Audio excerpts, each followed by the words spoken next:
Hey, welcome to Between the Lines. This is Mark Justice, and today, kiddies, we've got a really fun episode. My longtime friend, bandmate, and fellow writer, Wred Fright. Or do you want to go by Fred Wright? Which one? I can always repeat it. Red's fine. You want to go Red? Okay, I'll do that again. Well, I'll just keep it in. Hey, Yeah, whatever. People need to know who you are. that's fine. Yeah. Well, Red, thank you for coming on the show. It is great to see you. But it's good to see you. Thank you for having me. My pleasure. My pleasure. We've been Yeah, I'm only friends. 19, I think, when you Google Fred Wright on Google. So, Okay. Red Fright definitely makes me more identifiable. That's Red with a W, kids, just in Yes, case you're out yes. there Flip listening. flop the names, transposition. Right, right. And Red and I met in college. We were on I don't know if we were on the same floor, might have been. Yes, Darrell And Hall, yeah. And then we started second floor. our musical journey began when Red was writing a paper for a history class and wanted to put it into song Right. and needed a guitarist. And I was just like, I think the first semester of like learning how to play guitar, something like that. I'm like, yeah, sure, why not? Let's write some songs. Yes, And then started some bands and we've had a good time. And we've been friends ever since. yes. Yeah, one of a handful of people from college I still keep in contact with, persistently or consistently anyway. Four So decades ago or three I decades know. ago. Earlier. Yeah, 80, was it 90. 88, 89, something Yes. like that? Yeah. My God, that's 30, 34 years. Holy Ronald crap. Reagan's presidency. Wow. That. It hardly seems real, Yes. that we're that we're getting old. Right. So Bunch of presidents since then. yes, yeah. Yeah. We keep returning them because none of them are any good. Keep trying new ones. Yes. Now, for those of Maybe you who this don't one will work. know, Red, excuse me, I'm going to keep on calling you Fred all day, man. I'll try it. That's fine. Red has written 4 novels: The Pornographic Flabbergasted Emus, Yes. Blog Love Omega Glee, Yes. Frequently Asked Questions About Being Dead. There's the title, and Edna's Employment Agency. So now I have a connection to one of these books, loosely. That's the first one because it's about the experiences of a band, a Right. college band that never quite gets anywhere. That sounds about like Right. what we did. So I read some of these stories. When I read that book, I was laughing because like, oh, I kind of remember that. I remember these situations, you know. I think the garlic bread story's in there. When we made garlic bread and it got contaminated, Yes, I think yes, that's in there. yeah, the glipifly. Yes. uh yeah, and I love frequently asked questions about being dead. I think of the four, that is my favorite. Oh, That one, the tone is hysterical, and it has such a wonderfully fantastic premise of this woman who's trapped in this liminal stage between life and death and gets to kind of right. get carried around by these agents who kind of get the souls and the bodies and where they need to go. Right. And it starts off in this kind of fantastic premise, but then it goes into this crazy existential, like metaphysical, like Kafka-esque kind of like rebellion, Yes. with agents of good or evil or God and devil, however you want to define them. And I thought it was a fantastic book. Good. Guys, you liked it. It was fun to write. Um, well, let's talk. Go back from the beginning for you. So who were some of your favorite writers when you first started reading? Who were some of your favorite authors? Oh, favorite writers? Well, Dr. Seuss, starting at the beginning. Hmm. So reading kids' books and stuff like that. And then moving on to comic books. A lot of great comics when I was a kid. Hmm. And then I read a lot of stuff, get books from the library about the Scouts. I'm pretty lucky if I remember their names now. Kit Carson and things like that, and Oh yeah, cool, American history things. Daniel Boone, stuff like that. So nice. reading about American history, and then I also would read a lot in school the textbooks. I would, especially as I got a little older, I'd read them right away, and then be like, what do we read now? And they're like, we're reading that book the whole year. Oh, okay, I'll just read these. So then I got into science fiction and fantasy, like Dungeons and Dragons type stuff, but Lord of the Rings, Okay. a lot of the Conan books, so a lot of like pulp fiction, like Robert E. Howard. I did a lot of fantasy and science fiction. Philip Jose Farmer, he was a favorite, but I read all sorts of stuff, and then gradually, probably towards like middle high school, I moved more into Stephen King, horror certainly as well. Clive Barker, I think, was starting to come out about then. And then moved over more towards detective novels. So hard-boiled stuff, although I don't know if I was reading that necessarily then. I liked the Fletch books. They were funny. I like Douglas Adams, so I tend to like funny books. It's fun to laugh. That might be why I try to write comic novels, which if there is any writers out there, don't write funny novels because they don't sell. I didn't know that when I started writing them because Well, apparently people don't like to laugh alone. I guess. Well, Douglas Adams, I guess, would be the Yeah. exception. Yes. Yeah. Woodhouse. Yeah. There's been some who made it, but in general, it's I think Piers Anthony in the fantasy with his Xanth. yes, that's right. I read some of him. Yeah, Xanth or those. whatever. Yeah, the Xanth. Trying to think. There really aren't too many other like outright comical writers like that, especially when you're combining the genres, and that's usually what it is. It's like fantasy Right. or science fiction mixed with humor, Right. and which is, you've been in my movies. That's exactly kind of what I'm trying to do. That genre Right. combination of, it's a comedy in the context of a horror film or science fiction, Right. And people like to laugh together, which I think comedy movies are probably more popular or more common anyway. So that's a perfect fit.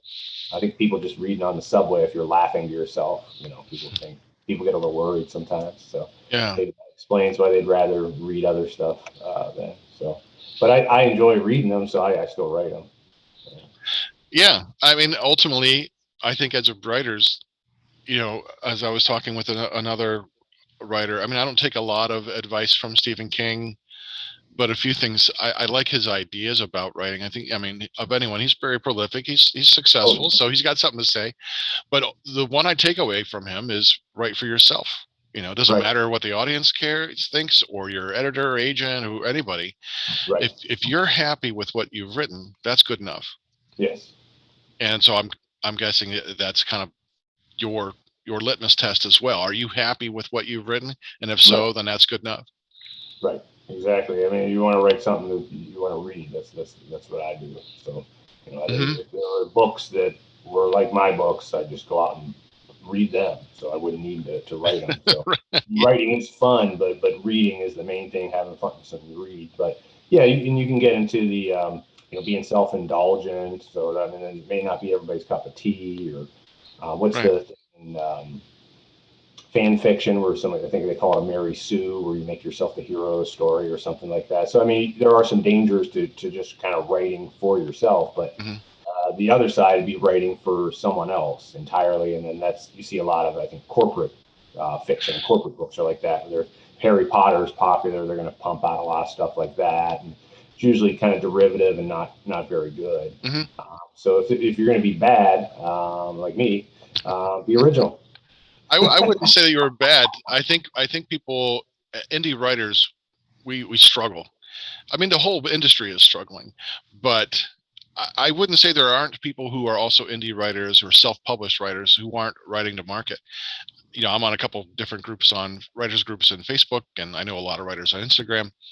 And some of the success stories are coming out from people who write to market, and they find the formula that they are successful in, and they just crank out these Oh 200, yeah, 225-page books. They crank out like 4 a year, yes, and they're making good money. That's something that never appealed to me. Not that right, not making money, right, but I have to write something that makes me, at least it has some appeal, right, to my own sensibilities, what I want to write. right, And I don't know. I don't know what it is that I would write if I had to write to market. Maybe erotica, like right. pornography or something, just like 30 Shades of Grey. I True. mean, you know, I don't know. I have no idea what would sell, if that even would sell. I have no I idea. think that would sell, particularly now if the e-readers, people don't have to hide things when they're reading, because you could be reading anything on the e-reader. You could be reading Plato, or you could be reading porn. Yeah. So I think Until that we're Playboy Shades or of Playgirl. Grey was part of that. That was the right timing for that Yeah. kind of go mainstream. And from the snippets that I've both read and heard, especially Gilbert Gottfried's reading, they are really badly written, you know. Yeah. So, and hearing Gilbert Gottfried read them, I mean, that's even more horrifying, you That know. makes me want to hear the audiobook version. Yeah, if you can't, I'm sure it's on YouTube. You could find it. It is just like it's the stuff of nightmares, you know, in all the best ways, you know. Because Gilbert Gottfried's funny, but it just shows you the how bad the prose is, you know. Right. So, um, what are I know you've talked about your writers, but do you have like a favorite book or two? Like when you think about Uh, one or two books that you can say, yeah, these are my favorites. well, there's books I come back to. Like I'm growing rereading books that I've had for a number of years. Let's see, there's one of the ones I'm reading now is Fetterman. So I'm reading him currently. He's kind of an obscure writer. He's a French guy who settled in America, and he does like a lot of postmodern stuff. So I wouldn't say he's my favorite per se, but it's a fun book. It's all about a guy, a French guy who's joined the American Army, and right now he's trying to travel to. Has been a bureaucratic mix-up. He hasn't gotten his pay, so he's traveling up to an army camp, pretty far away to get his pay before he has to go across the country to ship out to Korea. Set in the 1950s. And he never really gets there because he keeps digressing and talking about things or playing with language. So books I like, but Camus is always good. So you might have seen some of the existentialism and frequently asked questions. I mean, Hmm. those sort of deeper philosophical matters. Hemingway, as far as style, very sparse. I always preferred that. Although I just reread a bunch of Faulkner, who's excellent as well, but completely the opposite direction. Yes. Um, a lot of older writers, Dante, another one that's probably for frequently asked questions, popped up a lot. Raymond Carver, very good short story writer. Flannery O'Connor, many good writers. Kathy Acker. So that was where I went after the genres. I got into mystery and detective stuff and James Bond type novels, and then I got into more what you call mainstream literature and started reading, the literature for capital L, so to speak, and reading worldwide literature, James Joyce, a guy from Indonesia, Toer, I think is how it's pronounced. All sorts of things from around the world, but also American literature in particular. We get exposed to a lot of British literature and Irish literature in America as the common language with English. So we read a lot of those writers as well. And so I've stayed there for a long time, but then also underground independent writers, getting interested in zines. So I'm reading my buddy Crazy Carl. I'm reading his book again, Blood Real. It's pretty Hmm. interesting. Not I'm a character sometimes in some of those things, and not everything he says that I actually do or say. So That's but nice when they take your life and they kind of or your persona and twist it and make it what they want. yes, so but it's fun rereading the books. So I'm just trying to kind of slim down possessions. At one point, I tried, hung on to every book I had, probably for like the first Hmm. 30 years of my life. Even from Dr. Seuss up to whatever I was reading that particular time. And then I had too much books. It was just too tired. Moving too often and carrying them was a burden. So I've been shedding possessions for like the last Yeah. 20 years now. And so I'd like to get down to about a room's worth of stuff. And so there'd be very few books left. But some of them are so fun, I can't, I want to reread them before I go Sure. again. Fetterman or Robinson or, um, all those books. So that it's sort of been a journey. I still enjoy the genres. I still enjoy things like Stephen King and I maybe don't read fantasy and sci-fi as much as I did. I still read some comics as well, but you're more selective. You've seen a lot of them. I Hmm. like rock and roll biographies. Those are kind of interesting to read as well as far as biographies. I just read a biography about. Speaking of books, this one is interesting. Robert F. Kennedy Jr. wrote a book about like growing up his family. Not a book I would be particularly interested in. I'm not, fascinated with the Kennedys or American history. I just got interested into it because I read a review that the guy had no reviews, and I thought that's kind of weird. And the guy said that it's because he basically blames the CIA for killing his father and uncle.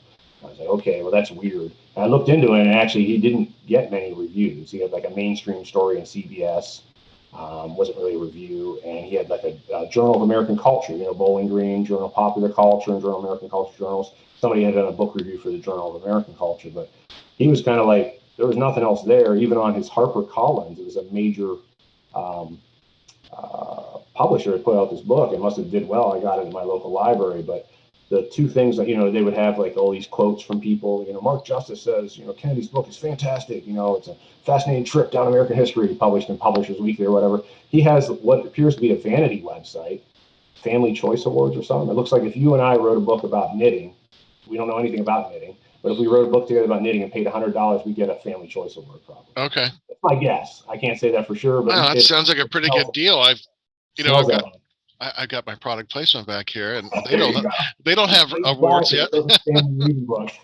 Yes. Why? Yes, those are my books. Independent Catholic News, and so I thought that was weird. So like if and for that reason, there was some weird stuff in the media that maybe prevented his book coming out. But that's a tough road to hoe to go forward with for us indie writers, because we're not Kennedys even. We're really obscure, and if that can happen to a major writer, and I don't feel too bad for him. I think he's been number one on Amazon for his subsequent book about Fauci for the past 2 months. So that's very talk about writing to audience. I mean, it's another controversial figure, so that makes sense. Yeah. To write about something that's in the news daily, you're probably going to get some interest. Oh yeah. In fact, if you're writing about the guys who do like genre stuff, I mean that's a perfect thing. You can make a lot of money appealing if there's an audience there that demands the books. That's it. Whereas if you're kind of doing something different, you kind of have to build your audience if they exist at all. Yeah, I saw a ready-made audience for it. I saw about 60 books. Someone sent me a link about some book on Amazon about the COVID, and there were like 60 other books like that just came out in the last few months about COVID. All of them with like 1 star. Like this is just pure bullshit. It's I mean, none of these books have any like basis for any kind of research or anything, but these people are like, oh yeah, I'm gonna put COVID on a cover and I'm gonna make some money because people are gonna buy it, and I think it's just crass irresponsibility, in that regard. It's like, and the Today Show, I just don't understand who's running the circus there. Early on in the pandemic, like 2019, even 2020 maybe, they were interviewing an author who was writing a book about this family under a quarantine during this COVID lockdown, and Savannah Guthrie was interviewing him, and he's a fiction author. I never heard of him, and so she's asking, well, how does it end? He's like, I don't know, I haven't finished it yet. I'm like, are you kidding me? You had this guy on. Did like no one find out that he hadn't finished his book or hadn't published it or hadn't sold it? But here you are bringing on this nobody who hadn't finished his damn book, right? And then talking about him like he's some celebrity, And I'm like, are you kidding me? So I wrote to her. I said, Savannah, I've got 4 books done. Bring me on. But did she? No. What do you got to do? The newspapers don't do book reviews much. I mean, there's a bunch of websites, but it's hard to even get a review. You get those. People are now making a living doing book reviews. I mean, this is what they do for Amazon. They do it on Facebook. They do it for Instagram. I've seen people saying, I will review your book. I will read it. Pay me X amount of dollars. I will buy your book so it's a legitimate purchase and give you a review on Amazon, on my site. I mean, it's part of what they do. They only make like, it's not a whole lot of money. It's, they charge like $30. So, I don't know how they don't read the book probably for $30. I can't imagine if you're paying like $16-17 for a book. Yeah. I'm not sure how you're going to be able to write a review. Yeah, it has to be boilerplate is my very guess. General boilerplate kind of things, right? I love it. The characters are fun, blah blah blah. It's a cookbook. Exactly. So what first like made you want to write? Like, what was the first inkling you had? Like, I think writing, this is what I want to do. Just I enjoyed reading. So being an only child, I think early on had like a lot of friends in the neighborhood. Then we moved, and it was a neighborhood without really any kids. There weren't many kids around, so just have to entertain myself. So we could read a bunch of stuff, but then writing's fun, drawing's fun. So doing those sort of Hmm. things. So that headed into that territory. I think Dungeons and Dragons was helpful because you're kind of working together with your friends to tell a story. Hmm. So that when your friends aren't around, you can write your own Dungeons and Dragons story and then write it up as a fantasy novel. I remember doing that as well. I don't think I ever published Right. that or anything like that, but I never knew yeah, you gamed. I've known you for 35 years, and I never knew that you gamed. yeah, I kind of got by college. I was sort of out of it. Hmm. I think I got more into music there. I did a little bit with Eric's store, if you remember, in Bowling Green, Yeah, yeah. Hidden Realms. He had Axis and Allies, the Hmm. board game, Because and he he used to had have those gaming weekends, and I would yeah, go so I did one of every time. those. Yeah, I would be down there the whole weekend. It was, but it was strange. It was fun. I remember going to one of those and playing, and I beat these guys. I think I was the Russians, and I beat. I won Axis and Allies, but it was like, okay, these aren't really my friends, and I'm not that much into it. Right. What was the point of doing this? Sure. So it was fun, but yeah, at that point I was kind of getting out of it. When I moved back to Newcastle, Pennsylvania, where I grew up, some Hmm. of my friends were still playing D&D and some, whatever was popular then. Was it Traveler, a science fiction Yeah, one? Traveler. Yeah, it's good. Yeah, Yeah. they were into that, I think, and I think I tried a couple times, but I just wasn't feeling it anymore. I kind of Sure. just not. But I used to love. I loved Gamma World and Top Secret and Star Frontiers. They had the Marvel Oh man. superheroes game. Yeah. TSR put out a lot of good stuff. Yes. I think I had some of the other, like the James Bond game that was by somebody else, one of the other publishers. D&D being the biggest one. Right. Right. But then I think music, you get interested in music and girls and things like that, and just kind of went by the wayside. I still play it. My son's into it now, so we do real basic D&D. Yeah. Somehow interested in it. I don't know if he was like some Well, that's awesome. star or something. So he's been playing a little bit, and he thinks it's fun. But we Sure. do simple rules. It's like Right. monster attacks and you attack. None of the like 3 attacks per melee round or anything like that. It's just too Yeah. complicated. So we kind of, but he seems to have fun. Yeah. Oh, So that's great. That's why you play. It's just fun. Escape is fun. yes. Which that sets me up for the second question I want to ask, because I wanted to ask one before. You may not remember, but what was the first story you remember ever writing? Like, do you remember what you like the very first thing you ever wrote? Oh, probably like probably like very early on. It was probably even maybe even pre-grade school. So probably probably pre-grade school. But very early on, I used to do like a newspaper for the house, Oh, like my nice. parents and the stuffed animals. And so just what the stuffed bear was doing, and they would have ridiculous adventures, and so I don't think I have a copy. Maybe my mom has a copy somewhere, Yeah. but Oh, that that's that was awesome. probably the first thing, And then school, they remember they would do like creative writing things, and we'd write a story based on something. I remember doing some of that. I remember doing comic books with my friends in school, and then working on the school newspaper and the school literary magazines and things like that. And then college, worked for the newspaper, and I Hmm. was a creative writing minor. You were a creative writing major, if I remember Right. correctly, Yeah. right? So we wrote stories in classes, Right. and sometimes people would have little zines. I don't even know if we called them zines back then. They just were magazines people put out by themselves, and later on, Yeah. I don't realized we were remember. I doing a had zine. I had one for a couple. I had one for about 6 months going, like a little. Yes, I call it the Captain Howdy Gazette or something like yes, that. Right. yes, those are fun. So I like those a lot. So doing those, I think I got probably the first official story. I think Prairie Margins. I had a story about just the experience I had in high school where Hmm. friends and I were bored after school driving around in one of my friends' cars, and there was a naked old man walking down the street. He probably with dementia or something. And something happened, and people just were following around, kind of jeering at him until the cops came and took him away. And hopefully, I hope got him some help. I don't know if it ever happened Yeah. anymore. But I think we put that in, turned that as a basis into a short story, into Prairie Margins. Probably something I written in a creative writing Okay. class. I'm going to be all fancy now. I Oh, there was you the go. uh, I was the fiction editor for Prairie Margins one Oh, year. maybe you might have been Yes. my ticket in. I might not have known that. Yes, exactly.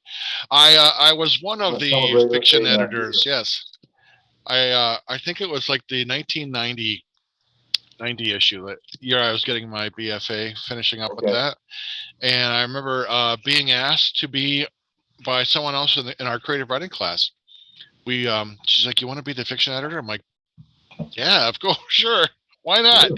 I knew it was a pretty prestigious kind of a book for like undergrad writing, Right. and so we whole bunch of us we went down to Miles and got pizza and beer and we read through the stories and we started talking about them and we basically edited the book at Miles, That's awesome. which was kind of cool. Yeah. So there's my swanky connection to Prairie Margins. Very So much. Yeah. yeah. Um, I'm glad that you mentioned D&D because what I wanted to talk to you about is this concept of world building and character building and plot. Sure. And D&D really kind of creates the fundamentals of all of those things. When Sure. you're designing a character, you have to think sometimes of your backstory, or the DM will do that. But if you're creating your own adventures, then you definitely have to think of the concept of a plot, but then that plot has to take place in a larger world. So when to applying it to fiction, thinking about world building, like when you designed your world, I mean, for the pornographic PFE, that was in a world that was kind of almost existed because it was kind of straddling the lines of fiction and reality. Sure. But when you did like for frequently asked questions about being dead, that's like a whole other multiple levels of fantasy reality. So uh, Right. how do you design your world, like world building, when you think of a work, a piece of fiction, and it's going to be a kind of this larger work, or even Edna's employment agency, which Right. takes place in an employment agency, but you have these characters who you kind of learn about on the periphery. They have their own Right. little kind of sometimes very sad moments, these takeaways. It's reminded me a little bit of Winesburg, Ohio, in Yeah. that regard. Even though I can't stand that book, um, Oh, it's a great book. I have to read it again. When I read it, I was in a way different So headspace. I sad. need to reread it. I need to reread it, but I'm just like, Jesus Christ, everyone's so, so they're just like so everyone's so messed up in this little town. Yeah. But now I might be much more appealing to me.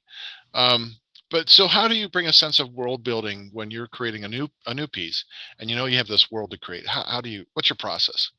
It's kind of organic. I don't really focus on the world. My biggest challenge usually is how to tell the story. So whether it's a story that's kind of set in the world outside per se, or it's a fantasy type world. So for the emus, I played in bands for like 10 years and living in bands, starting with the Escape Fetal Pigs, the band we were in. We all, we had the Red House for that summer, basically all together. You would come up and stay with us. And I think Jim, our bass player, lived somewhere else, but Simon, the drummer, and I were there for the summer. So that sort of experience. And then I think you and Jim lived together for a year. And so there are all these crazy band stories. So I took 10 years and I just kind of condensed that down. And then I had the members of the band tell the story in different ways. And so, everybody kind of has a piece of the chapter. So once I had that established, that was pretty easy. I just thought about the funny stories, and then the characters kind of wrote themselves. For Blog Love Omega Glee, like the organizing structure was the 2012 calendar. This is making fun of the notion that people always have, where they set a date the world's going to end for whatever reason. And that particular one was the Mayan calendar was coming to an end, and instead of just starting a new calendar like we all did at the beginning of this year, the Mayans are just going to blow up the world instead, apparently. So they do things differently there. So obviously the world didn't end, but I was writing it before that happened, when that hysteria, which had real consequences. There were people that killed their families because they thought the world was going to end. Yeah. And crazy stuff like that. I kept some of Y2K, these same news thing. stories. Yeah, yeah. People were like, Any of those apocalyptic myths. yeah, I Yeah, was hoping to find a bunch of people who are willing to like get rid of all their goods and like sell their houses. Like I was going to buy a bunch of houses for like 10 oh, bucks a piece, you know, because they're not yeah, going to need it. And nah, never happened. I was disappointed. The electricity so, stayed on, nothing happened. I'm like, oh, okay. yep. I So did have apocalyptic myths. I did have one, my Y2K stash. I had a extra can of bean with bacon soup set aside in case everything went down. I had my survival Right. rations right there. You're good. You got your can opener. You're good to go. Yeah. Start a fire to cook it. So that one used the calendar, just counted down the days, and that one's kind of a fantasy world because it just took like our existing world it was probably started writing in 2008. So what would the world look like in 2012 if, you know, uh, things continued in a certain way? And so it's sort of apocalyptic kind of world. Things are falling apart.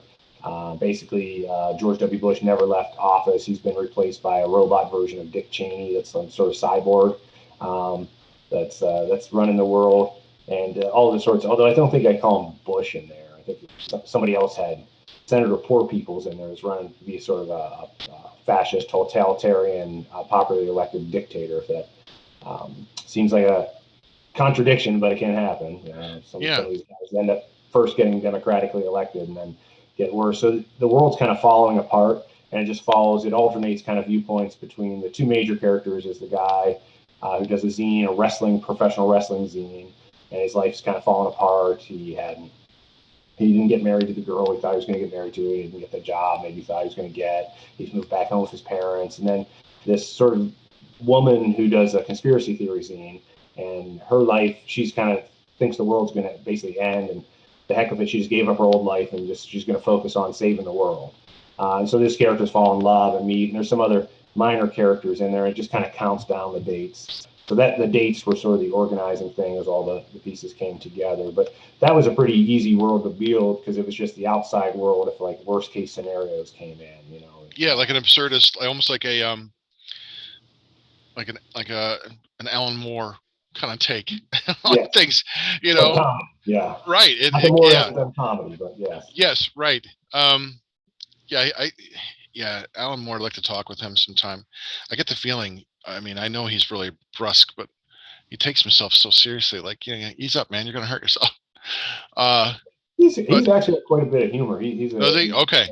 I just what I've seen. I mean, he's brilliant, and I love his work. But yeah. Well, you know, it's funny. Black Glove Omega Glee is the only book of yours that I haven't finished. It's a mammoth.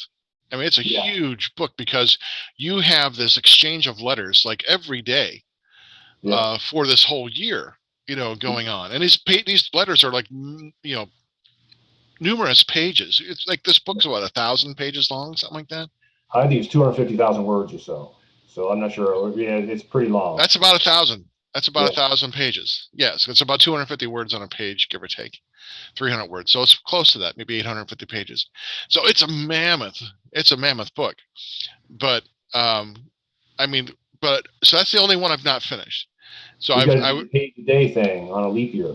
I just sat during a leap year. You just read one a day. So, right, and that's it's like 2024. Yeah, so that's why I knew when we were talking about that how you were able to write these kind of letters back and forth, and kind of make that, you know, what it is, and within that context, setting up this kind of kooky world, you know. But I thought that was a really marvelous way of structuring the story in a way that was kind of non-traditional, but well, I mean, non-traditional as Dracula, I guess. You know, it's letters, you know, and yeah, so I thought that was good. I really liked that. So when you think of characters, you know, how do you begin to create and develop them? Do they like pop in your head, or, you know, how do your characters evolve? They kind of take a life of their own. So like for emus, I just tried to like get the uber guitar player or uber bass players, shrunk down all the basses I played with, all the guitar players, and you know, and what would that person be like? And it was kind of interesting to see how that developed. For Blog Love of Mega Glee, I've been involved in zines, so I knew those people. They originally were going to be zine publishers, but back in 2008, zines were kind of changing. They weren't the cheapest way to publish anymore. People were going to do a blog instead. And I thought, well, by 2012, there still are zines out there today, but it's different. A lot of them are artistic zines. They're very expensive. They're very focused on print, the materiality of everything. So they aren't, you know, the cheap photocopy things because it was the cheapest way to do it. So I made them bloggers, but I knew a lot of people from the zine community, so I just kind of made them the man-woman archetype, you know, I used as well. And then for Frequent About Being Dead, that one just came from, I'd taken Blog Love and Mega Glee, and there was something called textnovel.com, I think, at one point. And it was a website, and I guess I should switch hats now. Mix this up here. There you go. Yeah, it's not that long since Christmas, but Right. they were doing these cell phone novels, which were very popular in Japan. Right. Yes. A lot They're of them traveling on the train and writing it on their phone, Yeah. which would drive me crazy to try to text a Yeah. story. Some of them were extraordinarily popular in Japan. They never really caught on here, but there was a literary agent, I think his name was Stan Soper, and he wanted to try it. And so he had this website, and I just was really serializing blog automatically on there to, see it, let other people know it was out there. But I was like, well, I'm going to come back and write a real novel out of text for you. And when I came back, he had like changed his format. Eventually, the website was defunct, but before it changed his format, I just didn't like the new format; it didn't fit. So I wrote this story for him. It was like text messages from the dead, and they were all like, whatever the limit is, 160 characters it was for a text back then. There was a certain text limit, and they changed. The technology evolved, but there was a limit almost similar to the original Twitter limit. I think Twitter was shorter. It was like 140 characters. Okay. So I kept it to 160. It was like 25 texts or whatever. And it was just this, I just thought it would be absurd. Like after like anywhere, if you call up the cable company and complain your power's out, they're going to send you a survey for your customer service, or you go buy some groceries, Giant Eagle wants you to do a survey, So I thought it would be absurd, like after when someone died, someone just asked on a survey, like, what'd you think of your experience living, How would you rate it on a scale of 1 to 10, sir or ma'am? So I was like, okay, wouldn't that be great? Like if we had this thing. So that was a story. And then I kept thinking about that little short story, and I was like, wow, that you could actually build something there out of that, and that'd be pretty funny. And it just kind of the characters developed organically out of that, just the generic agent who shows up to interview you after you're dead, asking you, how would you rate? What was your favorite part of life? If you could change one thing about life, what would it be, Mark?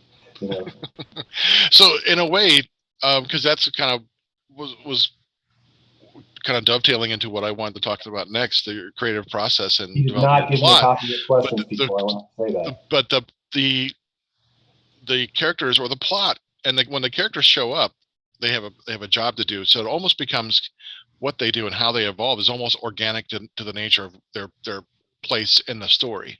Yeah. Like you said, your agents show up, and then you're just imagining, okay, what would they ask? Right. These recently dead people, this is their job. So in a way that the character shows up, and what they do defines kind of who they are. Would that be a fairly accurate? Yeah, the characters, they tend to take, many writers say this, they take a life of their own, they almost write themselves. So you get a good character, you know who this person would just be like another person very well. You kind of know how he or she's going to react to things. And, so they develop, as far as plots go, they're getting into kind of like the writing method. One thing is and I don't know if you have like a lot of people, like someone showing this to a creative writing class or something, but as far as methods goes, the method I typically use is just, when you get an idea, write it down, because they're going to slip away. It's like trying to remember a dream. You're going to get busy at the day and forget. So usually write down a little Post-it and copy it in a little notebook. And when you get enough ideas, like if it's a central idea around a novel, not like, because I also write songs and poems and things, so something short that's just that, or a short story, it has fewer ideas. But it's something like a novel, get all those ideas together, and then I would kind of just have them organized, and then try to kind of, once I had an idea where the story was going, kind of organize them into a plot, like an outline, and then almost for that point, plan to do station to station baseball, and just try to get from one point to another point. You could always change the order if it doesn't work, but that just gives you something. And then drafting, you just crank it out. I mean, there's nothing like getting it down. Then you got to comb through it. Sometimes you got to extensively revise things, and then editing and proofreading. Proofreading, man, is a lost art. I mentioned that Kennedy book I just read earlier. They have, like, it's clearly a random spell check in that book. And I don't think the CIA is picking on him or messing on him. I see this in books that are totally non-controversial as well. But like he has Barack Obama running for president in 2012, the first time, 2008, so that date's wrong. He has some incident that happened in 1962 with the mafia and the CIA in 1972. I'm pretty sure it's 1962. There were just a lot of typos, like things that spell checker wouldn't catch. And proofreading is kind of a lost art, whether it's an independent book or that one's like HarperCollins. Man, hire. Yeah, no one's doing the fact checking. Yeah. Well, fact checking, he's solid on, but I mean, it does. Well, if he's getting those dates wrong, because I caught him as a reader. Like, okay, that can't be. Your dad's dead in 72, so this incident with your dad you must mean 62. So Right. if you didn't catch it, spell checker won't catch it, and nobody goes back through and reads it. The author Kennedy may have had it right. It may have gotten messed up in the proof stage. Sure. But at some point, somebody needs to do that final polish. And independent books can be even worse. You'll see things like Y-O-U-R for what they mean you-are, Y-O-U, apostrophe R-E, your, you see stuff like that that's, again, spell checker won't pick up because it's spelled correctly both ways. They just don't mean the exact same thing. Right. So yeah, everybody should do a little more proofreading. So doing that last pass when you're sick of looking at the thing, do it one more time. You may not catch everything. There's always stuff that slips through, but you'll catch enough that it'll make it a pretty solid piece. So that tends to be how the plot and the method sort of work on. And then if you know the characters, even if you have something that's kind of out of character later on, when you're revising or editing, you'll say, oh, well, that character, he said that's just not him. I need to change that to another character or take that out or do something different with that. Yeah. That's funny that you mentioned about the proofreading. On my first book, I had five beta readers, and there were mistakes that went through all five of them. That it didn't show up until after I saw it in print. Oh, that sucks. And well, some people were commenting on the story, like you looked at the story, and other people were focused on the details. And that's kind of how I found one of the few people who like read everything I write, which is really very humbling, and I appreciate her. She's become like my detail editor. Good. I send her, I do the draft, and I do a revision. I get it in a point where I send it to her, and she finds like all the typos that I don't see. It's so easy because your brain's filling in all those little gaps, like what you're trying to say. Right. So I appreciate it. And I've got other proofreaders, who like to look for those things too. So I appreciate having that circle, that community of writers and readers who are willing to do that work. Tell them to contact HarperCollins. They apparently need some help. Yeah, maybe. Yeah, I don't know. I noticed that in corporate books a lot. Yeah. You didn't see that 15, 20 years ago in corporate books. No, it seemed to be in indie books, not in the corporate books. Now you see it in everything. Yeah. I like the Dick Tracy mug. Very nice. Budget cuts. Yeah, probably hauled out of the basement. It was like circa the 1990 Dick Tracy or movie 1990. Yeah, nice. That's cool. I'm not a huge Dick Tracy fan. It was more I just broke a mug and needed a mug and found this in the basement. My mom had probably bought it in 1991 when it was on clearance. I used to read it when I was a kid, and I never really got into it. I didn't like the movie. I'm not a Warren Beatty fan. I'm not a Madonna fan, but I liked the look of the film. I mean, they were doing those garish colors. They were trying to make it look like a Sunday comic in full color, and for that, I applaud them. But I don't care. It's just the movie is just eh. I don't know if I might have saw it once. I think we just got it because it was clearance and a comic thing. But do you remember the pig song about I took a poop next to Phil Donahue? Oh yeah. Yeah, that was the Warren Beatty was on that show. And that was. You can swear if you just want. Just let you know, you can swear it up on this channel. Well, maybe it was I took a shit with Phil Donahue. It was. I do remember that song. Yeah, okay. for PFE. Yeah. So what had happened? He was promoting Dick Tracy. It was the summer of 1990, and they would tape 2 Phil Donahue shows. Now I don't know if everybody knows all the references, but Phil Donahue was a very popular television talk show host in the 1980s. He probably started even earlier in the 70s, maybe even late 60s. But so he predates Oprah. He was more popular. Right. Oprah kind of became. Yeah, Oprah kind of took over his slot. She even kind of imitated his way of like interviewing people and the way he held his cards and the style that he did. She imitated him quite a bit. Yeah. So he was a good dude. He did a lot of controversial stuff. He'd bring things on. So very interesting character. But it was still daytime TV. Aimed at probably housewives primarily and. But anyway, he does the show. First show is about gold diggers, so about these women who married old men for their money, and it's a controversial show. And then they have a back-to-back show. It's Warren Beatty promoting Dick Tracy, who's very nice. At least he's very personable and all that. So he I didn't really know much about the guy before, so he's promoting it. He's having such a good time in Donahue, they decide to have a second show, and they say, okay, we're going to ask you to stay for a third hour, but we know you've been here a while. You can take a bathroom break. And the bus driver and I, of course, we had to go because it was like a bus trip from Newcastle to New York. And we didn't pay attention, I guess, to the signs, and we went into the executive restroom at it was Rockefeller Center. So I think that's where he's filming at the NBC studios. So we went in there, and that's how the Donahue star, because Donahue also came in there. And I don't know if you remember particular stories that created the song, but basically I go to the urinal, doing my business. The bus driver goes into one of the stalls doing his business, and he's telling me, I don't know about you, Fred, but man, these shows just must be for bored housewives, and he's just going on and on about how awful an experience it is and how awful Phil Donahue is and how awful a show is.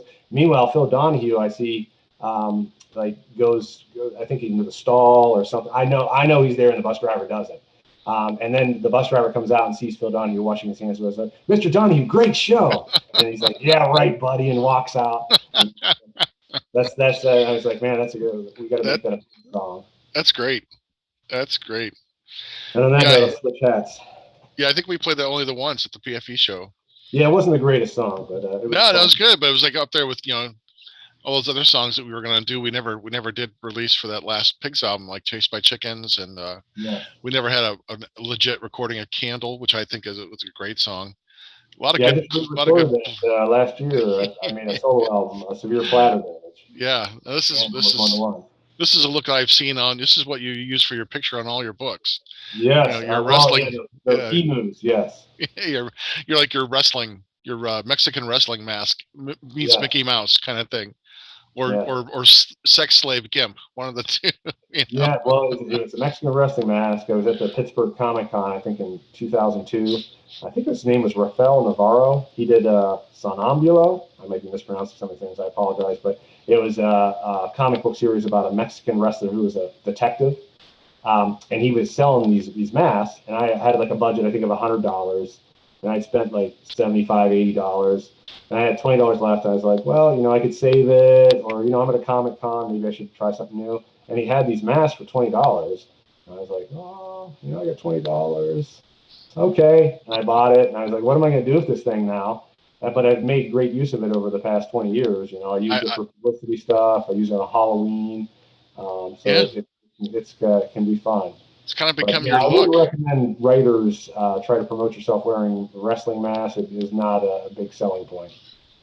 Yeah. But it looks good, though. It does. Right.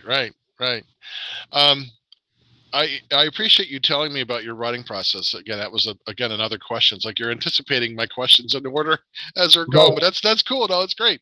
Because I was going to ask you, what kind of organization do you use? But you've just shown me. I mean, you get your ideas, you develop them, then you make an outline, you draft, you revise, and like you, I got a book that I keep all my ideas in. I just start writing down ideas because you never know where it's going to be yet, but I don't want to forget it. And I'll go back and I'll have like scenes of dialogue that 2 days later I'll go back to it and like I completely forgotten, but like all of that, I'm like, oh my God, I'm so glad I wrote it down. And then outlining is really important. I try to do a detailed outline depending on the length of the book. Like Gage Black, that outline might have been like only 6 or 7 pages because it's a pulp length book. It's not very long. Sure. But like the book I'm working on now, my second Cozy, that's like a 23-page outline. It's wow. And it's color coded and stuff like that. But I for me that's helpful to kind of have that. I mean, an outline's great, but it's still like what you said. You just gotta crank it out. You still have to write the sentence at a time. You're building the Great Wall, one brick at a time. You have to get to where you're going, even though you know where you're going. You still have to create the pathway for the reader. Yeah, and I think it's Anne Lamott. I think is a poet, or maybe she's a creative writing teacher, but she's called it shitty first drafts.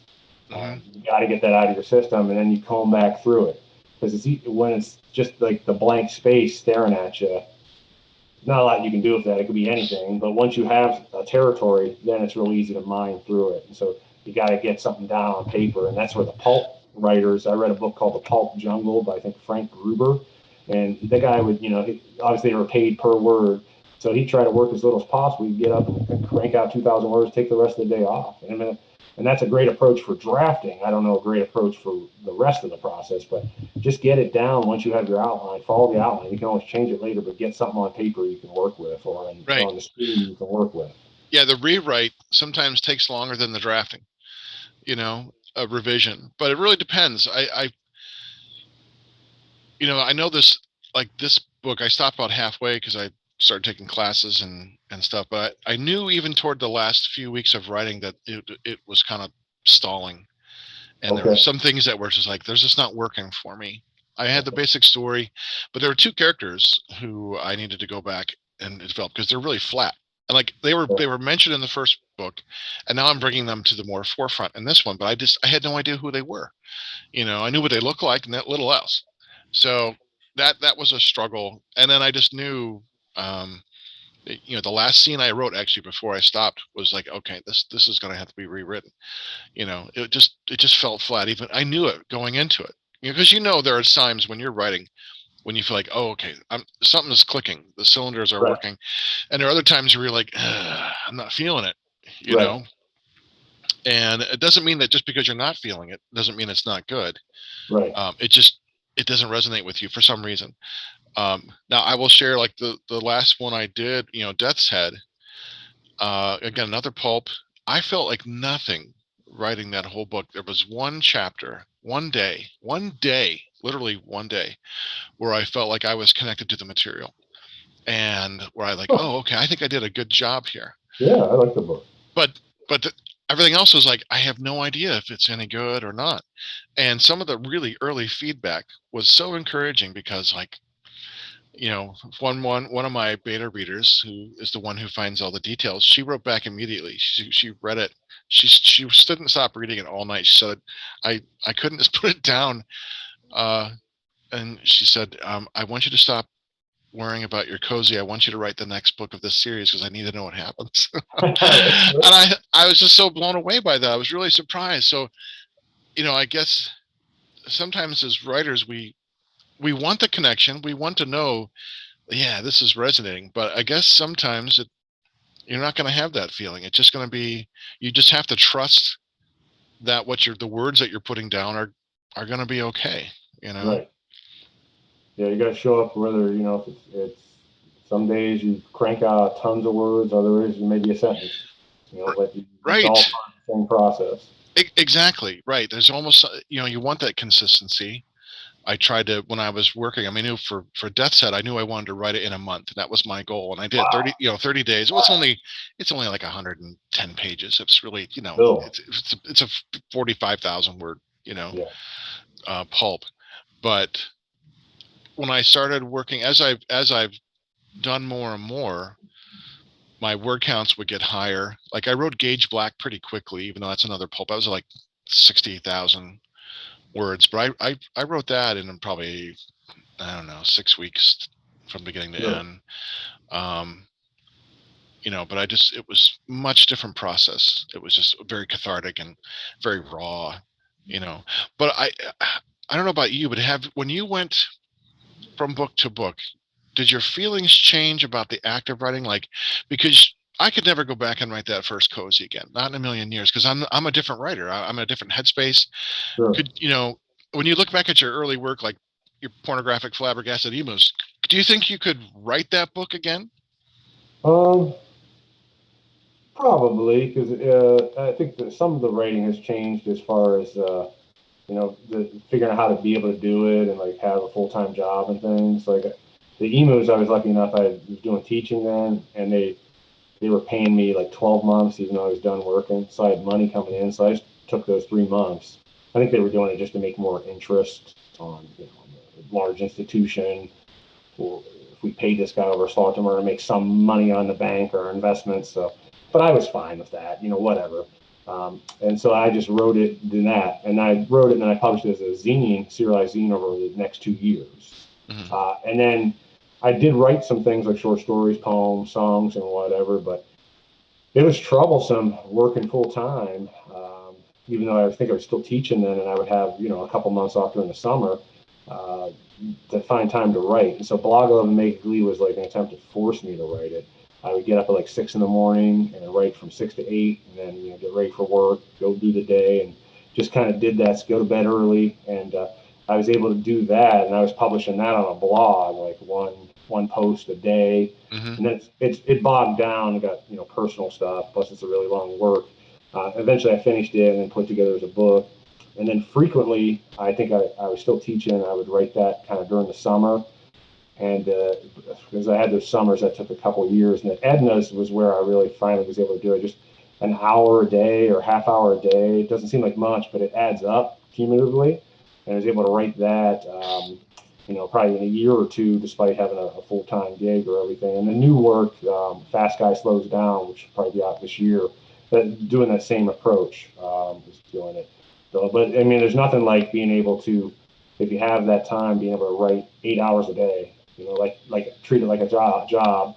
Right. And some days you feel like being there, some days you don't. But if you want to get it done, you got to show up every day. So Right. Sometimes it's a slog fest, yeah, and that's exactly, because even under the best of conditions, I find about 3/4 the way through writing a draft, I'm done with it. Like mentally, I'm like moved on.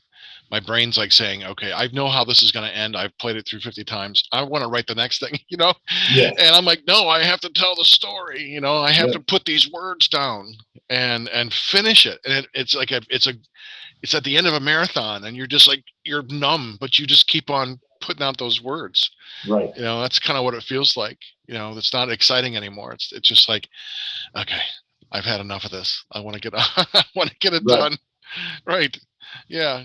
That's funny. That And you is. have to do it because that final polish is kind of like what really makes the book sometimes. I mean, just going Yeah. through doing that final step, and that I also enjoy, like after they're done reading them, just being a reader. And usually at that point, I'm just reading for fun. I'm not proofreading. Hopefully, I've caught everything. If I haven't, often it's too late or whatever.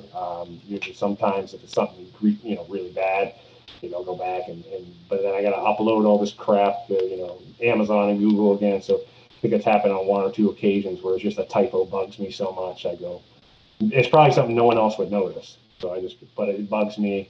But usually it's just fun reading it and laughing and just being a reader. That's a really good payoff. But yeah, there's definitely a new idea has already often popped up by the end of the big project, and you're kind of wanting to move on to that one. Hmm.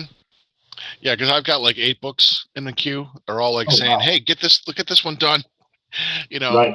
and yeah, it's exciting, but it's just like, okay, I need to get back into the discipline of writing, and that's what I plan on having this draft of this new book done by April, and I want to get it done because it just needs to be done. But That'd be good. uh, yeah, so do you ever use any writing helps like software like Scrivener or Babisco, anything like that? What? Yeah, Princess Leia. No, you look like the guy from Cloud City. That's what you look like. Yeah, What's his name? I have Elron? Or, I have no idea. yeah. I just see him in Empire I know who Strikes you're Back. talking about. Lando's assistant. Yeah, exactly. Right. It just the things that light up. No, I use no writing software or anything like that. I think one time I had to write a screenplay, and somebody recommended I do that, and I didn't like it, and I just looked at some Mhm. different screenplays and just did it manually. They're I nice can, organizers. They help you, like, it's basically just self-contained. Like, instead of creating your own folders in whatever word processor you're using and your own notes, it basically says, here's a place for your plot, and you could put in plots and move things around, or here's a place where you can develop your characters, and it's like a virtual cork board, where you can like right. pin notes and stuff, and it's just a visual representation of your ideas. It's nice, but for me it's not necessary. I kind Right. of do that already with my own system, so. I do type up all the notes to have them in one place, and I just call it a brainstorming file, and Mhm. I just put that in on a computer file, and then I'll Okay, so save that. you write with pencil or pen and paper Yeah, then first. then I type it in, and it's just brainstorming, and then out of that comes the outline. That's a different Mhm. file, and then the draft is a different file, and then I'll save the draft, and then the revision going through the draft is a different file. Keep doing different files to find that Mhm. the last two are like the edit one. I've already made the PDF. I might make it again, and then the proof stage is when I'm coding the ebook, and then I'll go back through, because I don't really do the print stuff. I've done zines and do the Amazon print on demand now, Hmm. but that's basically the file. Sometimes you got to quirk it a little bit, just move things around to fit their software, because they'll think the picture bleeds too much and you got to shrink it a little bit. So you got to play around with it sometimes based on whatever arbitrary rules they have set up at the time. But Yeah. for the most part, the proofreading is go through the coding. I use a Sigil. It's an ebook coder. You can do Oh, that. okay. Although I noticed the last LibreOffice, you can just create an EPUB, but I'm not sure, since I use it as a proofing stage, I just do it manually still. Okay. Yeah. I do everything through KDP because they have that as well, and it's Right. a different way to set up the document. So yeah, there are so many ways to do self-publishing now. I mean, KDP has completely disrupted the publishing marketplace, Yeah. and publishing's not on a good footing anyway. When I was doing research for a paper for a class that I was in this past summer, I found out some like terrifying realities about the publishing world. A book gets published by a major publisher, it'll probably sell 1,000 copies or fewer in Right. its lifetime. Right. And most authors don't make more than their advance payment. They Right. get a $5,000 advance or something, unless you're Stephen King or something like that, and you have Right. a built-in audience. But publishing houses aren't promoting writers anymore. Too, the writers have to do their own marketing, Right. and so that's like people were always asking on these Facebook pages and like writers groups, like, is it better to be self-published or try to find a publisher, because that's like the dream. I said, well, maybe it used to have been the only way of doing it. I said, but now with self-publishing, why would you want to be published when you're going to make more money per sale? You still have to do all your own marketing Right. and promotion, and you're going to have to then, like with traditional publishers, say they print 100,000 of your books and they send them out, and they're going to give you a check for that. But if they don't sell, you have to pay that money back. Then your books are in the $1.99 bin. Right. So Dollar Tree. yeah, it makes no sense to me to try to seek out a publisher when I can just do. When I have to do all the work myself, then I might as well just do it all myself and maintain control over everything. My Right. cover, the editing, everything like that. Yeah, the mainstream publishers are the limited experiences I've had with them is the emus. Like the guy was like, I think I had an agent who was interested at one point, and he was like, well, you got to write it all from one character's perspective because that's what sells. So that defeated the point of the story. It's the story of the band and all the Right, members. right. So that was a no go, from the get go for me. I Hmm. wasn't interested in doing Yeah. that. Now, if I had needed money or was hard up and that was my only means of raising revenue, maybe I would have thought about it. But since I had the fortune, I was in the fortunate place that I didn't need that. I could do it kind of on my own. And I ended up getting an indie publisher, the Underground Literary Alliance, or a group of zine publishers. And one of them wanted to do a book line. And so Emos ended up being the first book in the line. He was a great publisher to work with. But I eventually pulled the book back from him because the sales weren't anything more than I could do on my own, and I just preferred to have ownership of my own work.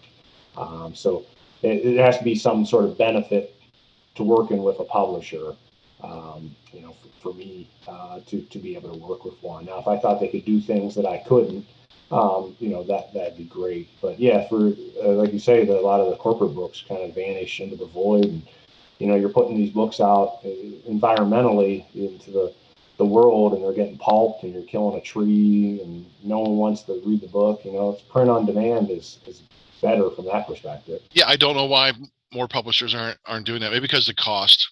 But if KDP can do it at cost, I mean, it doesn't change. It doesn't matter if you're ordering 1,000 books or one book; it's the same price. Right. And so if they're able to do it, everyone should be able to do it. Right.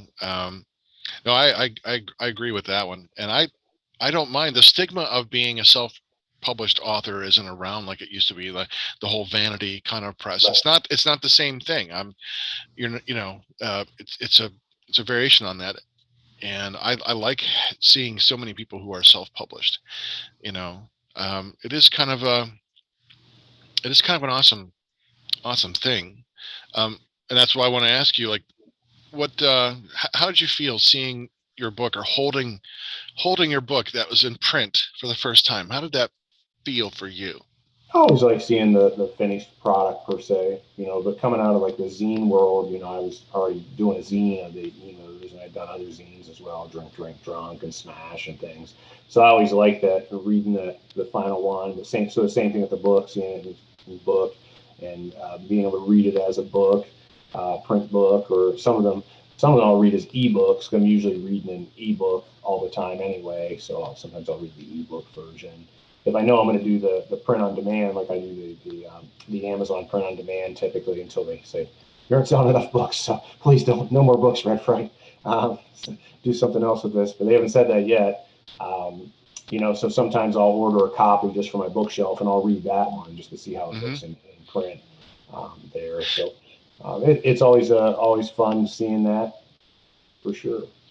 What's that experience been like when if have you waited, like, I know when you first get your book, you want to read through it, but have you ever sat a book down and not look through it for a year or two and then go back and read that book?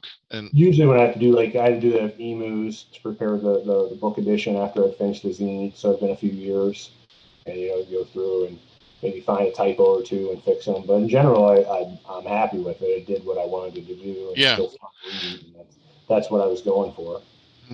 because that's a bizarre experience. I had to do that when I started writing or before I started writing the spring cozy. I had to reread the winter again because I had sat it down for a couple of years. I hadn't touched that world and those characters, and I had to Right? remember what it is, what they look like, what they sounded like. This whole world. Oh yes, And I was reading it. It was such a bizarre experience because I remembered almost nothing. Like, not writing almost all of it. Like, I don't remember writing this. I know right, I did because I was there, but I just don't recall. And I thought, well, some of it was actually like, wow, that's actually not bad. You know, hey, some guy, this is pretty good. Who's that Justice guy? right. That was a surreal experience, kind of reading it back. Because otherwise, I mean, I read Gage once just because that book is close to me. I've not read Death's Head again, and Toxic I've read only a couple times just to because I would find like typo here and there and just little things. But I think because the cozy is the first like series, I'm trying to maintain the Oh continuity yeah, of place and character, but also expand that. All four books, there's an expansion of about 75, 50 or so characters I'm adding over the three books. So I want to make sure that the whole town is fleshed out and developed. yeah. Yeah, You have to be careful with that, because I've had somebody just reads a book recently and they're asking me about something minor. I don't really remember. I wrote it, but for them, it's like they just experienced it yesterday. They entered that world in the novel. yeah, To me, it's been 5, 10 years. Uh, right, okay, I don't remember all the characters at this point or every little thing they do. right. So I'll have to go check for you to find out. And then it's usually pretty easy to refamiliarize myself with everything. But Hmm. that would be tougher with when you're doing a series, because you really would have to make sure, like doing comic books, you want to make sure you're writing Spider-Man, you're not contradicting, writing a different character, call it Spider-Man. You want to make sure it's true to that continuous story. Right, and the world has to be somewhat consistent, Yeah. even though evolving. So when I I'm don't think I'd want to write a Spider-Man comic as much as it's a fun character. I wouldn't want to read all those. I mean, I know there's Yeah, writers who get those assignments like that. I think the guy who got Spider-Man, Nick Spencer, one of the recent Spider-Man, I think he went back and read all the Spider-Man comics, which is, God, goodness knows how long that took him. There must be thousands of them right. at this point. But they have to contradict one another a lot of times, and they Yeah. go back and forth. So, but he was doing it to get the true essence of the character. But for me, that would be too much work. I wouldn't want to be. I'd rather just create something new. It's Yeah. impressive he did it though. But yeah, that you got to have it in that world. Otherwise, to a reader, it's going to be pretty Hmm. jarring if these characters aren't acting the way they're supposed to be. They're contradicting things. Yeah, you have to be careful. Right. I think, as a comic book writer, though, I think that's always a dream as a kid. What attracts you to a comic book character is like you ever think one day, I want to write Spider-Man or I want to write Batman or whatever it is that you want to write.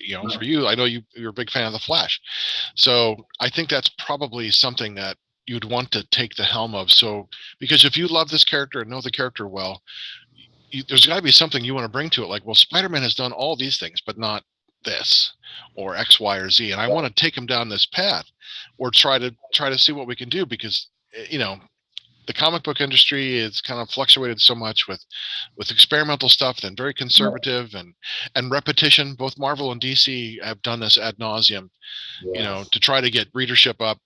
I think if anything, the Marvel's movies have done more to affect their readership, but now they're making their comic books line up with the movies, which I think is a wrong thing to do. And DC, their movies have not been good, but their animated stuff is wonderful. Right. But but either way, I mean, They do pretty well on too. The Arrowverse TV shows. I don't watch a lot of them. I watch the Flash one because I like the Flash. But yeah, that's. I think the only way I would want to write one is just to read a good one, and hopefully I'd be able to do it, because the Flash, a lot of times they just rehash the same stories, or they do it really badly. Like they had to give him Jeff Johns had to give him a tragic story. Instead, he was just a happy-go-lucky guy who got superpowers. But no, that's this day and age we gotta have trauma. So you gotta have Professor Zoom kill his mom and frame his dad. spoiler alert. I didn't grow up. I didn't grow up with that. No, that's just the premise. That's the background Right. premise. Yeah, no, I get it. Right. I grew up And it's reading just Silver Age and Bronze Age stuff. The Silver Age was a lot more light and fanciful. Bronze Age was trying to, in the 70s, clicked in, they were trying to be more serious, and find a Superman that wasn't like flipping pancakes for Jimmy Olsen at the church benefit, or no more time machine for Batman, or go, which are ridiculous stories, but there's something kind of fun to them, but they're fun. They're silly. And I like the era that when I started reading comic books, the early 70s.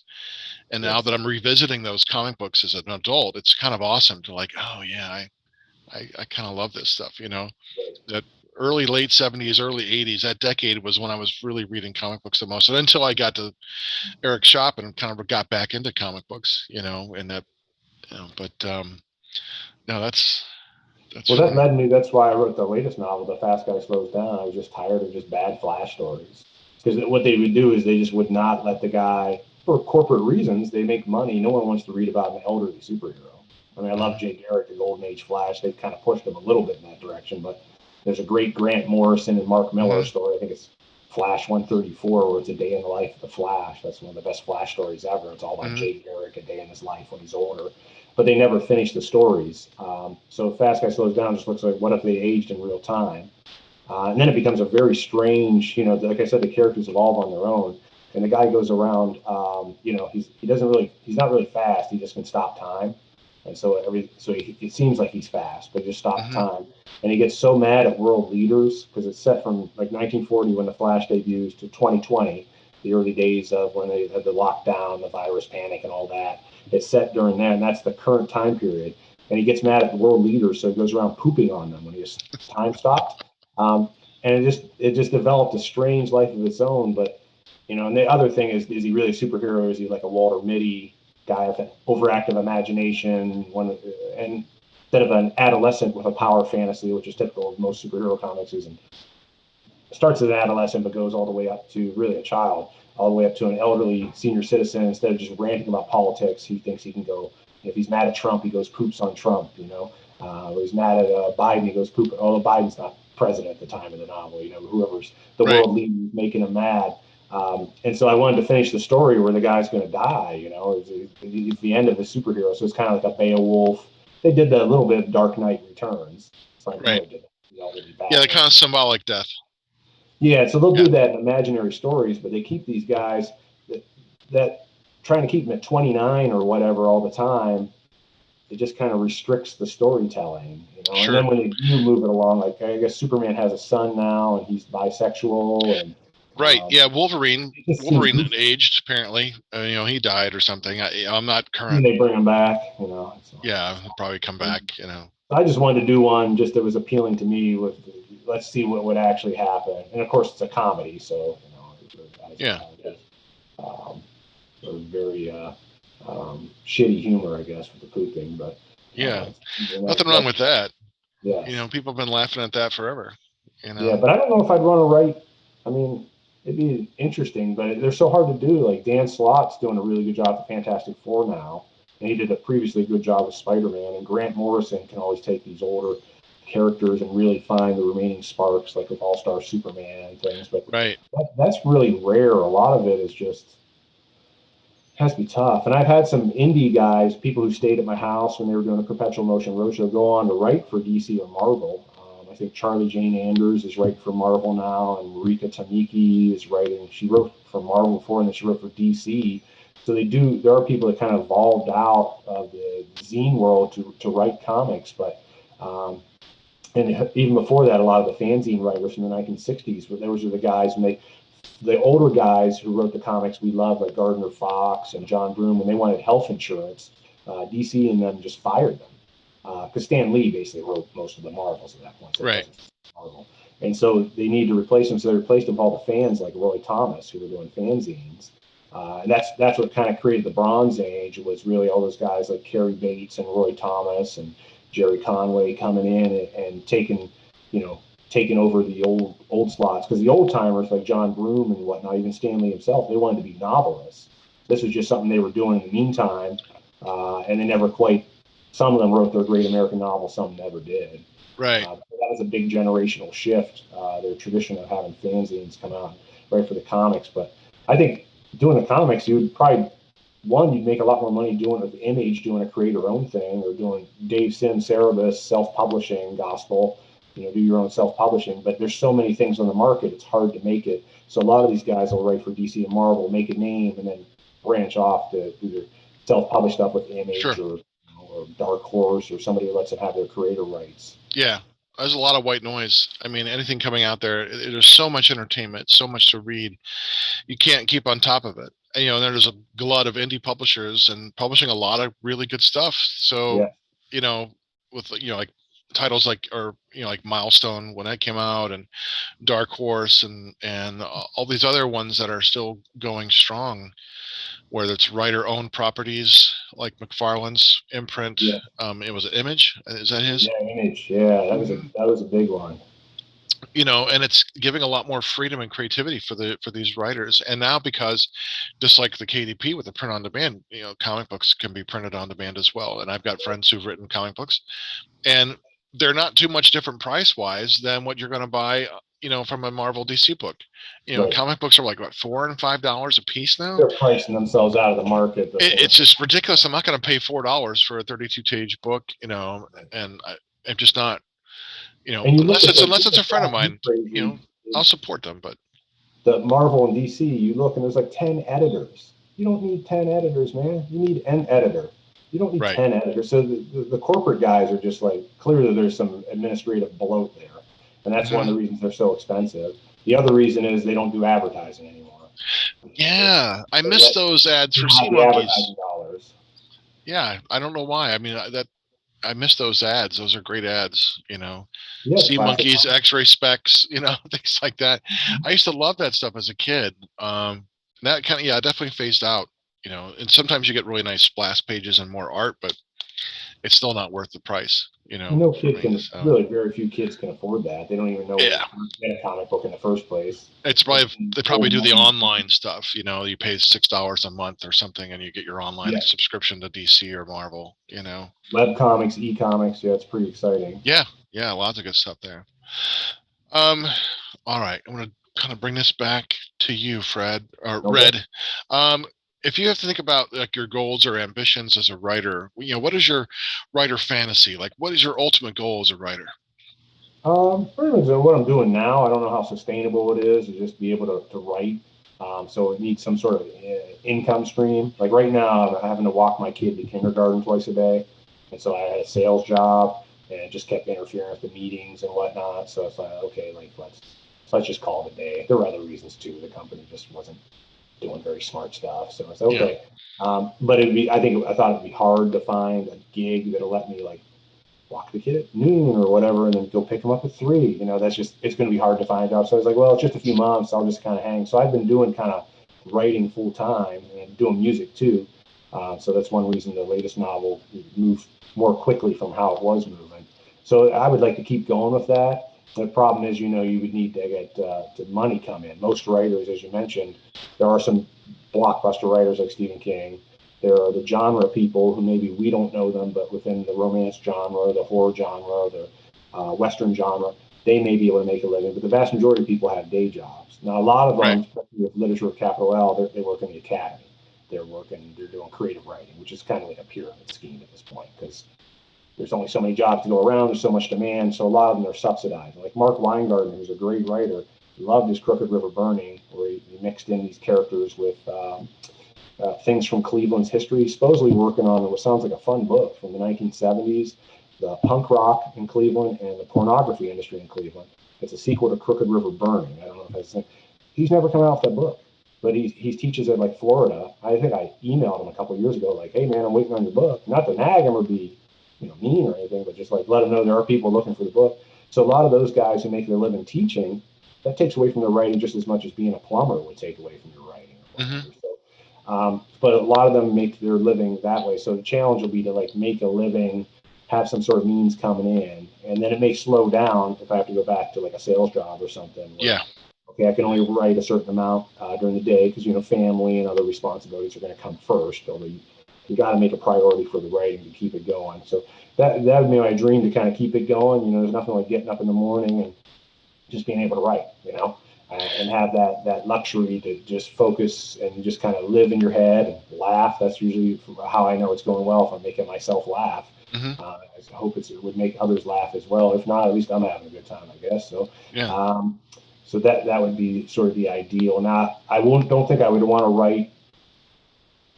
I guess if I need the money, maybe I would write something that to the audience or whatever. But the nice thing about being able to write whatever you want is you can write whatever you want. But the downside is sales are going to be terrible usually. And Yeah. that's the case with mine. Sales are terrible. Yeah. People Some are reading genres something sell like well. yeah, Some do sell well. yeah. Well, of the 4 books, which one is your most successful sales wise? It's hard to say. They all are kind of equal. I like calling myself America's worst selling author who hasn't given up yet. Because usually someone writes a book, it sells terribly, and they give up. Like, okay, I guess I won't be the next Stephen King. I just keep going because coming out of the zine background, I guess it doesn't matter. I Yeah. enjoy doing it. So if you want to read it too, great. I'll do the work to publish this. But the emus, probably it was like 100 copies for That's each of good. them around. And Yeah. then I think we did. I don't know how big the print run was for the book. Probably was like 500 to 1,000 for that are out there. And sometimes books will have multiple readers as someone sells the book or lends it to a friend or whatever. Sure. So Emus is probably the one that's sold the most. Blog Love Omega Glee I published as an ebook because it's so long. I never did a real print version. There was an excerpt in a wrestling anthology that Yeah, came out. you'd have to charge like $30 for that book just to make a penny. Mm-hmm. You So know. that one, and I did it as a pay as you want kind of free range. So I don't know how many are out there floating around because people could read it, and obviously they don't send any Mhm. money my way or whatever. Every once in a while, I get like a donation, but I don't know whether it came from Blog Love Omega Glee or something else. And then frequently asked questions. I mean, Amazon sales rankings are terrible on this. I don't even think they list them on some of them because they're so bad. They've all sold at some point, but Yeah, they're all listed so there. I low.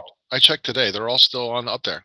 You know. Yeah, yeah, I'm amazed Amazon hasn't told me to quit yet. So that one probably has lower, I would say, than Blog Love or Pornographic. Edna's, I think, probably did the worst of all of them, which it should tell me something. Quit. But it's probably my favorite, and I think that's just like anybody's, like any parent, the latest child's always your favorite for whatever reason because they're young. You Yeah. love, not that you don't love the others, but they're the most recent one, and you don't tell the others that. Right. But And Edna's just the most fun, I think. But I'm sure it's sold the worst. I don't know that. I think it sold some print copies, and I know it's sold internationally, but I don't know if the ebook in America has even sold a copy.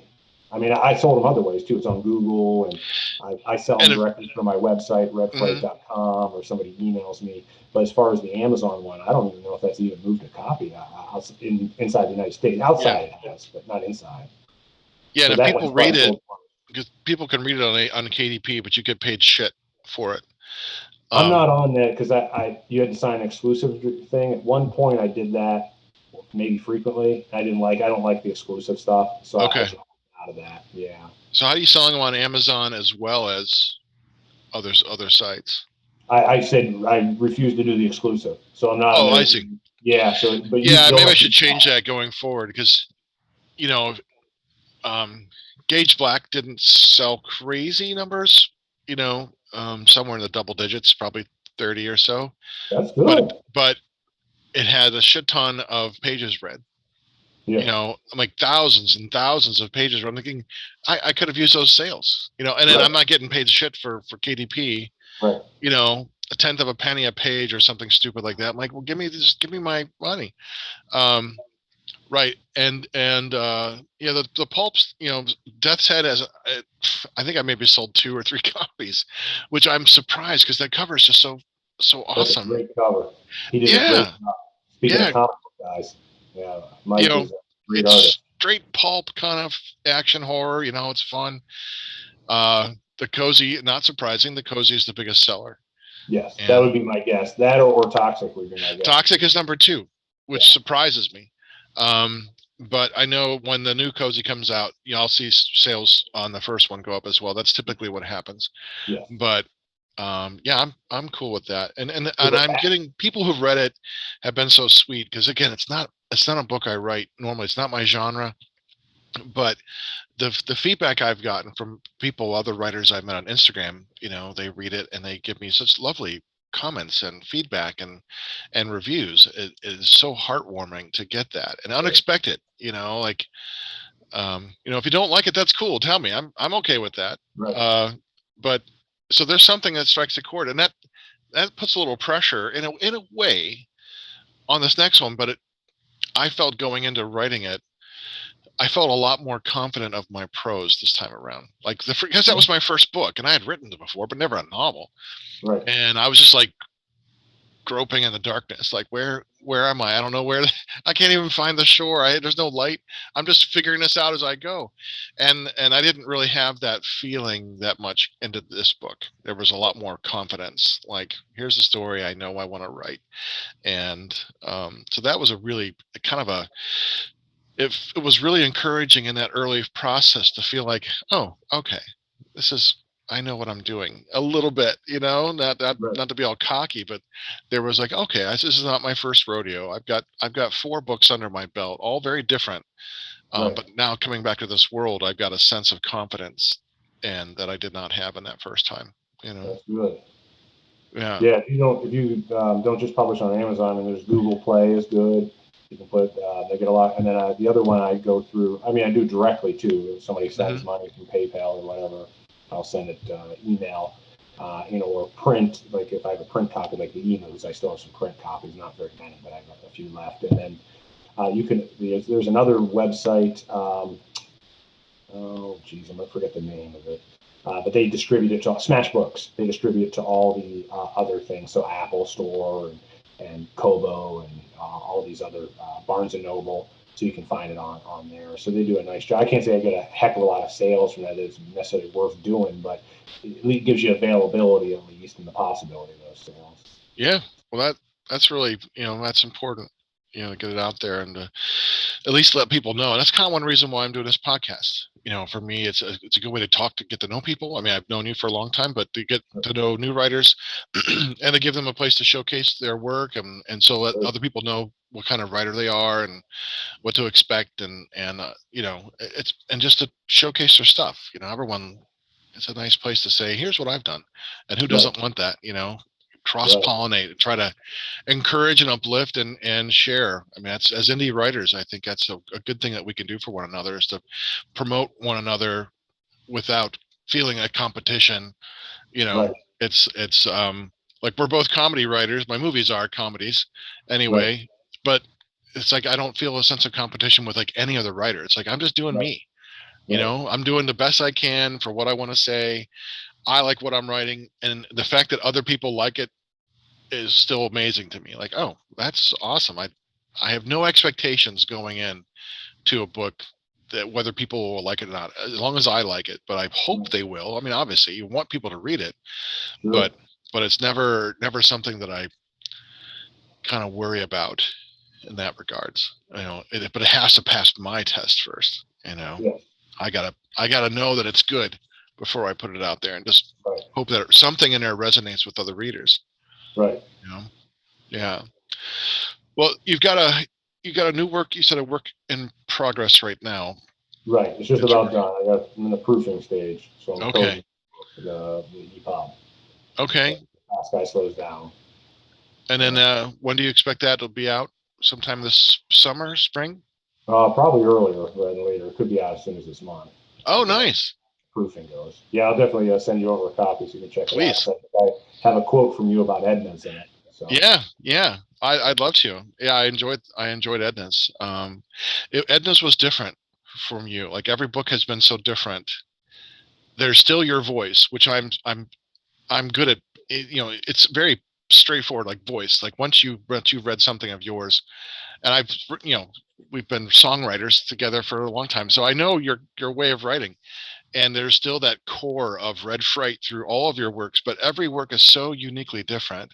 It's like a different experience, and sure. so I'm intrigued by this new one. I'm looking forward to reading it. Yeah, I mean, I think it comes down to those stories. It's the how do you tell them? You know, that's the big. There's the story, and then there's the telling. And Yeah, telling, you can get too obsessed with form, but figuring out like what's the right method to tell this story is always the biggest problem to challenge to solve. Once that's solved, everything typically falls into place. right, right. So, um, tell us one more time the name of your new book coming out. It's a fast guy slows down. So it starts out in 2020. Early, it's an old superhero, or at least he thinks he's a superhero, and he's kind of living alone. He's a widower. His cat is about to die. He doesn't know that at the very beginning. So he's pretty isolated and alone, and he's having a problem with groundhogs digging holes in his yard. That he's like old men. He's obsessed with something that's kind of Yeah. creepy. He's obsessed with that. Okay. And then it has these flashbacks to the different decades. Um, so what he Yeah. did in the 1940s, there'll be a whole chapter. 1950s, 19, so on up to 20 teens, so the latest teens. And then the rest of it is just this. His granddaughter comes and stays with him during the lockdown, the early lockdown. So it goes back and forth between kind of present and past. He gets lost in his memories, like a lot of old people do, and looks at just what it would be like to be an elderly superhero living in this time. And so Nice. fast guy slows down. So we'll I see. We'll see what people think. Yeah. Is he a superhero? Do superheroes really poop on world leaders? I don't know. Well, I've never when seen a Superman movie where he's done that. when you mentioned the obsession with the groundhog, I just thought, okay, there's the Fred I know. Like that. I could just, like, yep. That's all it took. I'm like, I'm in. I'm sold. Superheroes, groundhogs. I'm. You had me there. You Yeah, had me a really good. groundhog. I hope it's fun. I'd like to try to make it funnier, but you don't want to just do a gag just to leave the Right. character. But it's always tempting to do that. So Well, hopefully proofing it may be funny. I'd like to make it funnier if possible. That's always good. your humor straddles this kind of line between dry and absurd.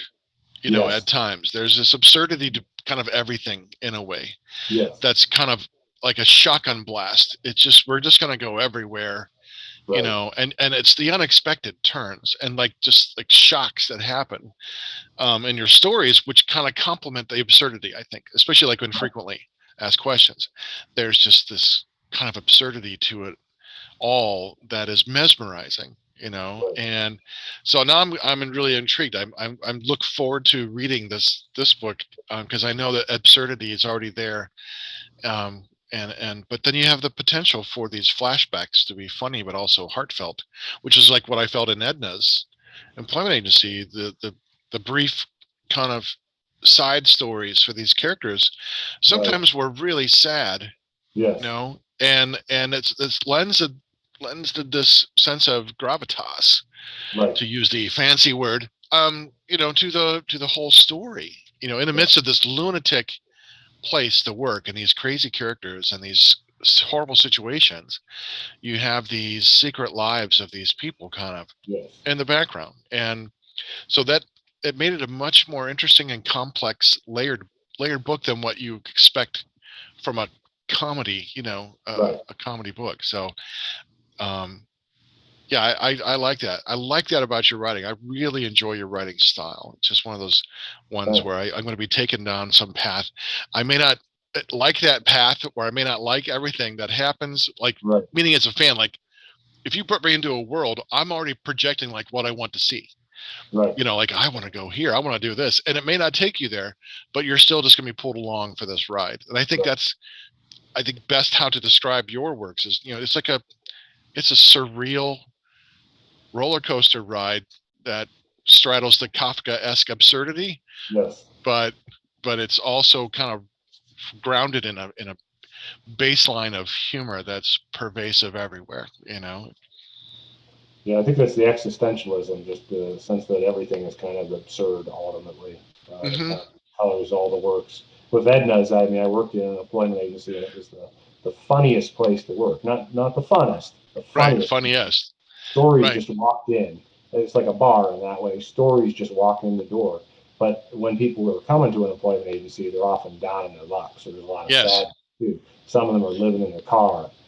Some of them have drug problems. Some of them, just about to be homeless. Again, I guess living in their car. Maybe they don't even have a car in this case. So Hmm. you get a lot of just sad situations there. So I wanted to flesh out because most of it's focused on the staff and their hijinks, but the clientele as well were also very interesting. It straddles that dark humor, like so seen in like Catch 22 or Mm. the original MASH. Yes. It was very dark in that sense, because you're trying to have fun in the middle of a war, Right. and you're not making fun of people in these situations, but you're just looking at, there's this sense of, like I said, the existentialist aspect of it, which brings me back to the song you wrote for the Yeah. pigs. Life is the funniest joke. Yeah. Yes. And that kind of seems to be this theme throughout. Sure.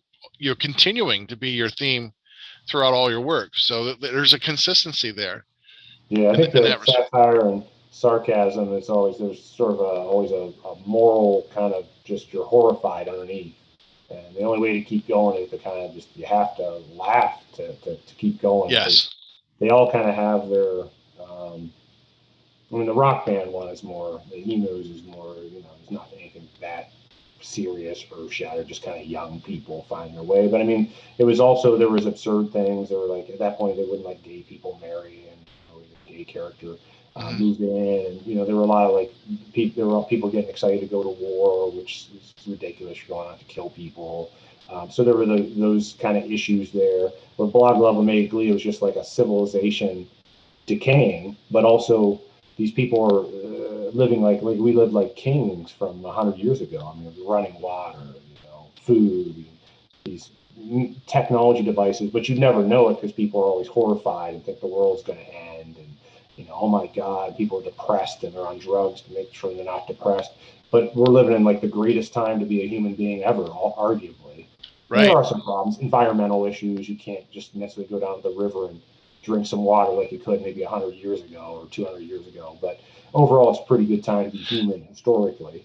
So it was looking Yes. at that. And then frequently asked questions about being dead was just the metaphysical issues of what's the point of life? What is this existence about?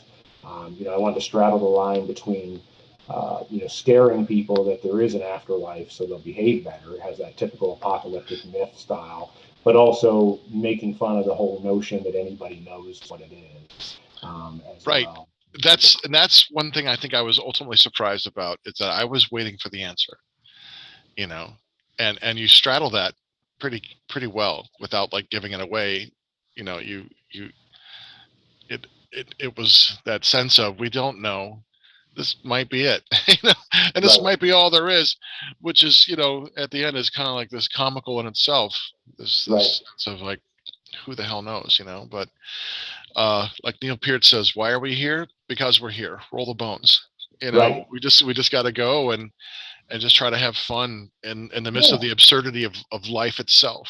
Because It's there like, is a lot of fun to be had underneath all the awfulness, and that's what right. Edna's looking at. Is looking at there are horrible. to make a living, you have to do horrible things sometimes they make work far more miserable than it needs to be. But there could also be a lot of fun, and that's what I was getting into with Edna's. With Fast Guy, the new thing is more nuclear holocaust. Like, we're always 15 minutes away, and you have these leaders who, frankly, aren't very competent. So it's a wonder we haven't blown ourselves up. In the book, the guy claims he saved us from nuclear annihilation numerous times. And there are some truth to that. There were a few times over our history where it was like a Russian sub commander, like, not following orders, and that's how the world didn't end. He's like, I'm not sure that's right. I'm not sure I'm going to do that. And and just how awful that would be, and how lucky can we continue to keep pushing our luck with this, because it seems like the leaders get worse and worse. We aren't putting out JFKs anymore. Even JFK wasn't that great, but they aren't even that caliber anymore. It's like, what's going to happen? Are we going to be able to survive, or are we going to end up living in gamma world? So that's sort of that background, that people kind of have forgotten about that, but there are those issues as well. We could be a great world, it could be a horrible world. Why make it a horrible one? Yeah. Well, at least we can laugh in it. I mean, sometimes, like you said, that's the only thing we can do, and just kind of go about our lives as best we can. Sure. So, well, Fred, keeping on world leaders. Yeah. So where can people find you? You had mentioned your website once before. I want to make sure everyone knows. If you want to find Wred Fright, you can find his books on Amazon. You can also go to wredfright.com, which is Red's blog, and you can have links to all of his books. You can buy them from him, and he'll even sign you a copy too. Yeah, I'm happy to. I mean, I don't have the emus that I can sign, but if somebody wants to send one of the print on demand ones, to put a self-addressed stamped envelope or something, we'd be happy to do that, or in person or whatever. Yeah, fantastic. The website's the main one. So, then for the music stuff, I'm SoundCloud is where most of the music's up. So I put out a demo album recently, and then Severe Platter Damage has some re-recordings of older songs, including a couple of Pig songs.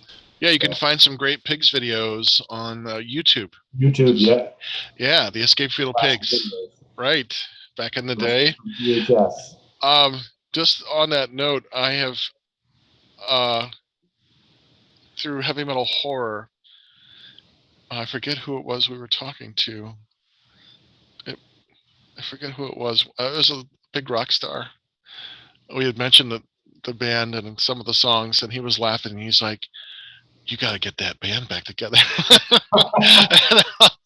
you guys got to get a reunion." I'm like, "Oh, yeah, that would be funny." But I've had a few other people on Facebook, people we know, right, in our larger circles, keep on asking, like, "You and Fred gonna do a reunion?" I'm like, "No, I don't think so."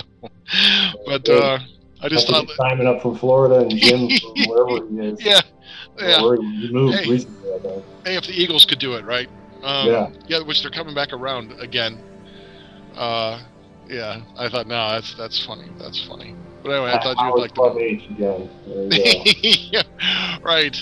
Which I think is still there, amazingly enough.